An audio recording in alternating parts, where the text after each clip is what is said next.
Mətn bir obyekt olaraq slaydların tərtibatında mühüm rol oynayır. Siz slaydlara istənilən mətn fraqmentini əlavə edib və ona sonradan format xüsusiyyətlərində tətbiq edə bilərsiniz.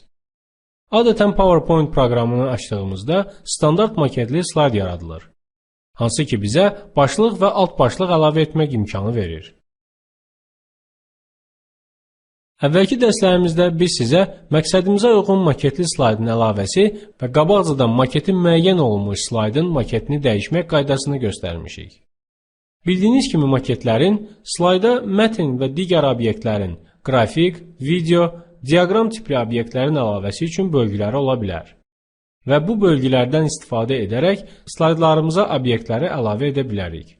Məsələn, hal-hazırda əvvəldə də qeyd etdiyimiz kimi, bu təqdimat faylımızda cəmi bir ədəd standart maketli slaydımız vardır.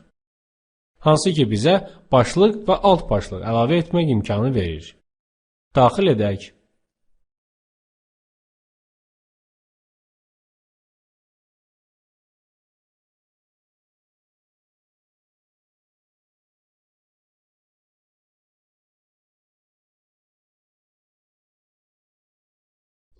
Və ya digər maketli bir slaydı təqdimat faylımıza artıraq.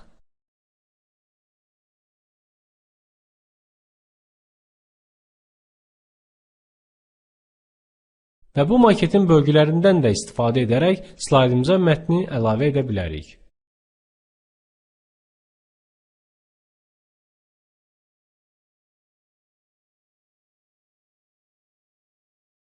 Gördüyünüz kimi, maket bizə qabaqcadan slaydımızın strukturunu müəyyən edərək obyektlərin, o cümlədən mətn obyektlərinin əlavəsinə də imkan yaradır.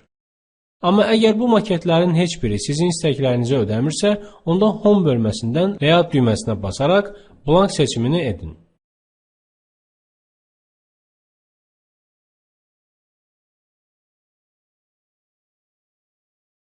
Bu qayda ilə siz slaydınızdan onun strukturunu müəyyən edən maketini silib, proqramın digər alətlərindən istifadə edərək istədiyiniz şəkildə struktura malik slayd hazırlaya bilərsiniz.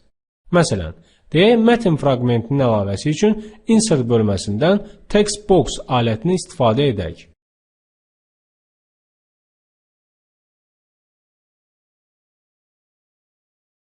Aləti seçdikdən sonra mətn çərçivəsini istədiyimiz bir yerdə çəkək.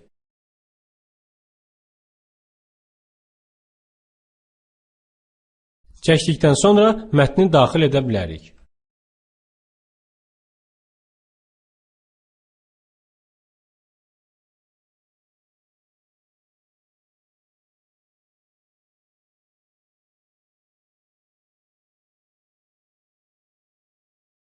Mətn çərçivəsinin yerini müəyyən etdikdən sonra Home bölməsindəki alətlərdən istifadə edərək müxtəlif mətn fraqmentlərini, yəni adi yazı, nömrələnmiş yazı və ya işarələnmiş yazı formalarından da istifadə edərək mətn obyektləri əlavə edə bilərik.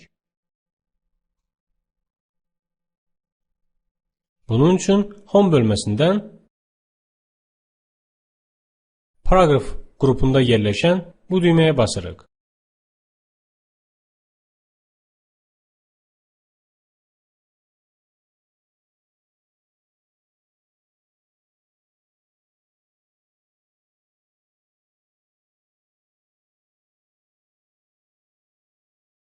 Mətn fraqmentini əlavə etdik. İndi isə onların format edilməsi qaydaları ilə tanış olaq. Öncədən bildirim ki, Word proqramı ilə tanış olan istifadəçilərə bu qaydalar heç də yeni görünməyəcəkdir. Amma biz hər kəsi nəzərə alaraq bu qaydaları bir daha təkrarlayırıq. Mətnin format edilməsi üçün lazım olan bütün alətlər Home bölməsində Font və Paragraf qrupunda yerləşir.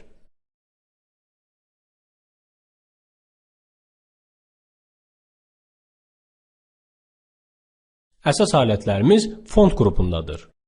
Gəlin bunlarla tanış olaq. Əgər daxil etdiyimiz mətnin şriftini dəyişmək istəyiriksə, ilk növbədə həmin yazıları seçməliyik. Daha sonra font qrupundan font menüsünü açaraq istənilən bir şrifti seçə bilərik.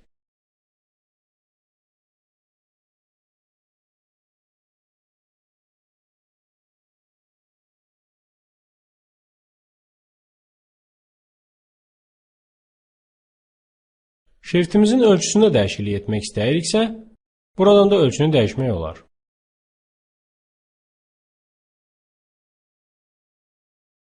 Şriftin rəngini dəyişmək üçün isə bu alətdən istifadə edirik.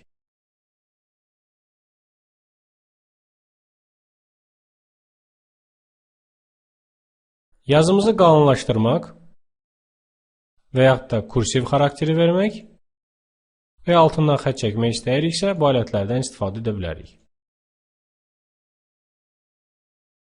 Yazının hərflər arasında məsafəni böyütmək və ya kiçiltmək istəyiriksə, buradan istifadə etmək olar.